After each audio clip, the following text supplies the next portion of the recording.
Je suis Karim, nouveau directeur d'une structure d'aide alimentaire.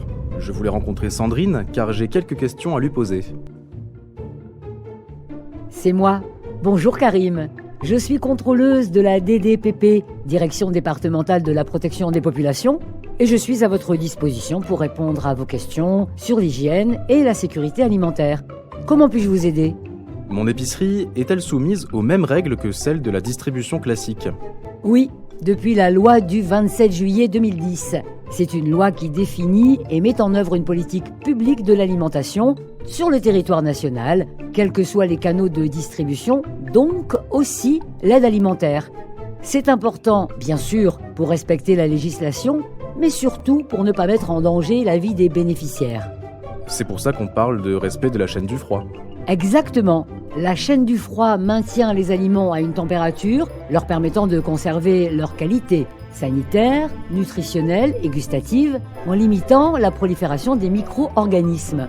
Alors vos obligations sur la chaîne du froid vont être de réaliser un relevé de température pendant le transport des produits frais et surgelés, un relevé de température de tous les équipements de froid de l'épicerie, réfrigérateur, congélateur, chambre froide. Retenez aussi, Karim, qu'au sujet de la congélation, il faut respecter l'interdiction formelle de congeler des denrées et de recongeler celles qui l'ont déjà été. Je dois utiliser un outil de traçabilité. Pouvez-vous me dire à quoi il sert ? Il va vous permettre d'assurer le suivi d'informations liées au produit, de sa réception à sa distribution, concrètement. Après réception d'un produit, il faut vous assurer de la conformité du produit, la boîte, l'emballage, de la conformité du support écrit, bon de livraison, et de la conformité de la date, DLC, DLUO. DLC, DLUO, DDM, DCR. Pouvez-vous m'expliquer les différences ? Alors, la DLC est la date limite de consommation. Elle concerne les produits réfrigérés périssables, les yaourts, les produits laitiers, les plats cuisinés, les viandes, les volailles, les charcuteries. Il est interdit de vendre ces produits en date dépassée, tout comme les produits DLUO réfrigérés. Et DLUO donc ?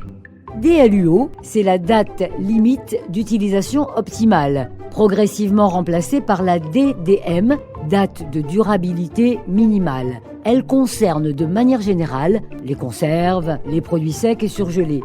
Il est possible de vendre ces produits en date dépassée, il n'y a aucun risque sur la santé, puisque seules les qualités organoleptiques, le goût, l'odeur, l'aspect peuvent être altérés. Par exemple, les pâtes, le miel et le riz. Et la DCR, c'est la date de consommation recommandée qui concerne uniquement les œufs qui doivent être retirés de la vente 7 jours avant leur DCR qui est inscrite sur l'œuf. Y a-t-il des produits que nous devons refuser en don ? Oui, tous ceux qui peuvent être à l'origine de toxi-infections alimentaires.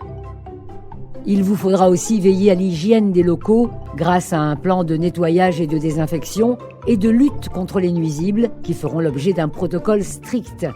Bien sûr, l'ensemble de l'équipe sera sensibilisé aux gestes et postures à adopter pour le respecter. Par exemple, se laver les mains très régulièrement ou utiliser des mouchoirs à usage unique. Merci pour toutes ces infos, Sandrine.